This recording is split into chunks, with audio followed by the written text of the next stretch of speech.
Era o feriado de 1º de maio, uma data normalmente marcada pelas celebrações comunistas. E, de fato, o maior ícone da extrema-esquerda nacional tinha organizado um grande evento em suposta homenagem aos trabalhadores, que essa turma sempre explora. Lula contaria com as centrais sindicais, cúmplices de sempre, além de tucanos, seus instrumentos de poder, e a galerinha do PSOL, os dinossauros que dispensam até visitas a museus de quem quer voltar no tempo. Se a classe operária tudo produz, a ela tudo pertence, escreveu Sâmia Bonfim. Claro, uma operária de fábrica, né? Mas Bolsonaro jogou água no chope da turma da mortadela. Na verdade, o bolsonarismo. Sem lideranças destacadas, um movimento orgânico começou a preparar uma manifestação no mesmo dia, em defesa dos verdadeiros trabalhadores, ou seja, aqueles explorados pela esquerda lulista e impedidos de trabalhar. Era um grito por liberdade, de quem não aguenta mais governador e prefeito autoritários, protegidos por ministros supremos. Um caso claro é o de João Agripino Dória, governador de São Paulo, que chegou ao ápice da cara de pau de se solidarizar com os milhões de desempregados, cujas medidas restritivas do seu governo produziram ou aumentaram muito a quantidade. Se juntar Mandetta, Dória, Amoedo, Eduardo Leite, a tal terceira via, não consegue colocar nem 10% da quantidade de pessoas que vimos nas ruas nesse fim de semana, a menos que seja para correr atrás deles.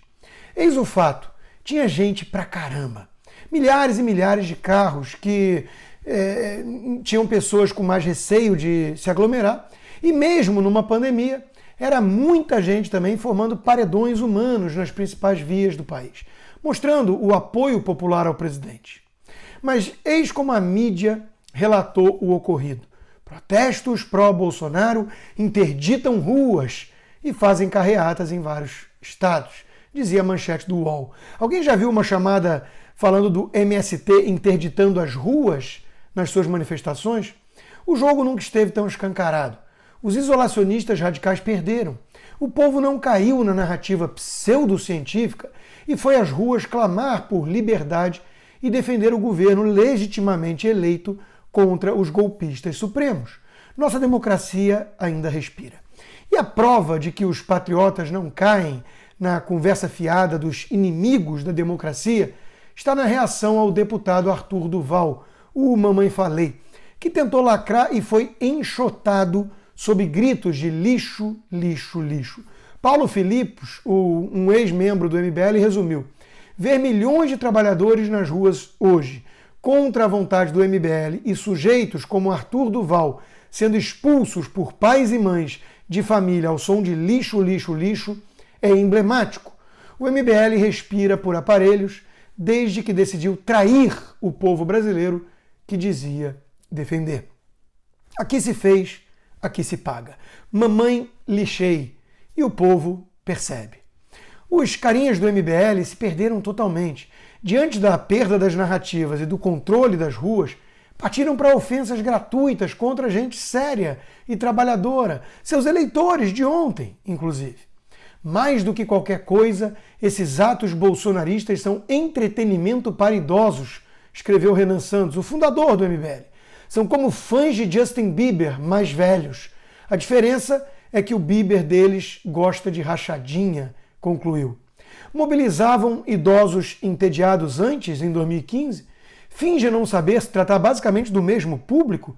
Só porque hoje os patriotas enxotam os oportunistas do MBL, que preferem até o ladrão Lula, sob esse pretexto da rachadinha? Bolsonaro, aliás, fez a máscara tucana de vários petistas cair feito jaca podre. O melhor exemplo talvez seja o da jornalista comunista que se passava por tucana e, diante da multidão nas ruas, resolveu mostrar de vez os dentes afiados pelo lulismo. Na disputa entre Lula e Bolsonaro, só há um extremista: Bolsonaro! Repito o que disse em 2018. O PT jogou o jogo democrático e Lula quer cancelar a democracia. E Bolsonaro quer cancelar a democracia. Olha o ato falho, escreveu Miriam Leitão. O jogo democrático do PT, como sabemos, era o Mensalão e o Petrolão pelo Foro de São Paulo. Olha a Venezuela, né? Olha, é realmente uma coisa impressionante. Sobre esse papelão da imprensa, Marcelo de Carvalho, um dos donos da Rede TV, bateu com força. A tentativa dos órgãos de imprensa de sempre de esconder ou diminuir os enormes atos pró-governo de ontem é o verdadeiro negacionismo. Que vergonha, que medo eles têm, que comprovação que estão na contramão da maioria do povo brasileiro. Adrilles Jorge foi direto no ponto também sobre o significado dos atos. Multidões nas ruas pedem intervenção contra o cerceamento de liberdades sagradas de ir e vir, de trabalhar, de ter liberdade de expressão contra um judiciário ditatorial, de se libertar contra juízes e governantes tiranos. E a mídia diz que o povo faz atos antidemocráticos. Quem flerta com atos antidemocráticos é justamente essa mídia que se volta contra o povo. Mas claro que os tucanos, ainda que alaranjados, nada em homenagem a eles, condenariam as manifestações como atos irresponsáveis durante uma pandemia. Incapazes de colocar a 10ª parte nas ruas, querem inviabilizar as manifestações de quem prefere os riscos de aglomerações às certezas de submissão e desemprego. João Amoedo, do Novo, tentou lacrar, condenando todos que foram às ruas e terminando com seu bordão já repetitivo e cansativo de um obcecado oportunismo. O presidente escreveu: mais uma vez apoia e fica feliz com aglomerações. Segue trabalhando pelo vírus e contra o brasileiro. O resultado da irresponsabilidade e do fanatismo é conhecido. Vidas perdidas, economia arrasada, novas cepas e o Brasil isolado do mundo. CPI e impeachment já, conclui. A mineira Bárbara, do canal Te Atualizei, rebateu com maestria. Se ficamos em casa, eles dizem que o apoio evaporou. Se saímos e mostramos que estamos aqui em massa, somos irresponsáveis. Querem nos encurralar na espiral do silêncio. Desmontamos a narrativa e isso dói. Eles querem o poder, o que é diferente de ganhar uma eleição. Quem é golpista mesmo, né? Aliás, sobre manifestações aumentarem casos de Covid e o lockdown salvar vidas, vale lembrar que quando os Black Lives Matter realizaram atos nas ruas, a mídia chegou a mostrar estudos afirmando que não haveria aumento nos casos. É o vírus ideológico. E sobre o lockdown em si, vários estudos questionam sua eficácia, mas são devidamente ignorados pela mídia. Agora mesmo acaba de sair mais um, apontando para as evidentes perdas de emprego com o lockdown, mas sem qualquer evidência de que ele salvou vidas. Outra narrativa que foi de vez para o saco nesse fim de semana é aquela de robôs que defendem um governo nas redes sociais. Silvio Navarro ironizou: nenhum instituto de pesquisa foi calibrado para calcular tantos robôs nas ruas.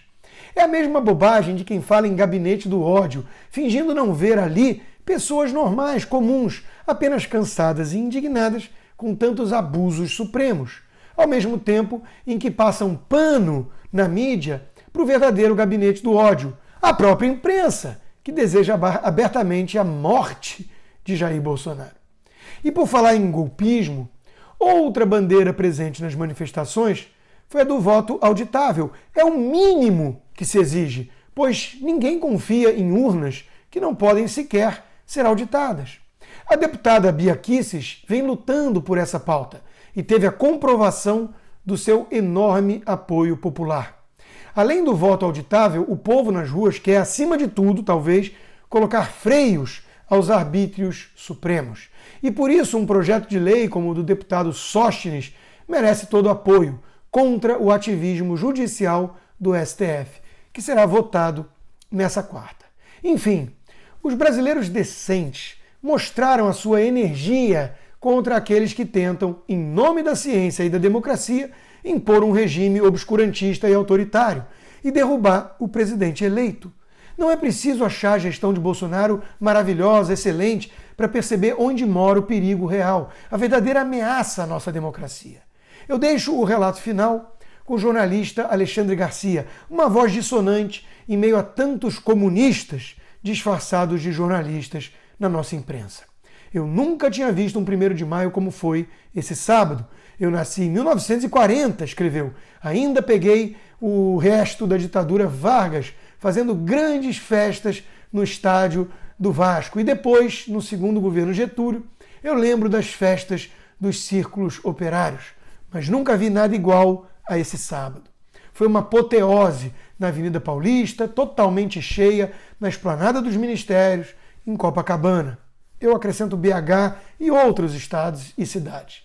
Foi a prova de que o poder emana do povo, como diz a Constituição.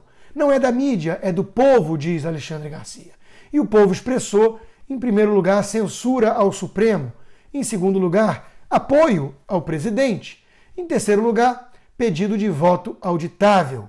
E em quarto lugar, os gritos de eu autorizo, dizendo que a fonte de poder está transferindo o poder ao presidente da República para fazer o que for necessário para que as pessoas não saiam mais da Constituição.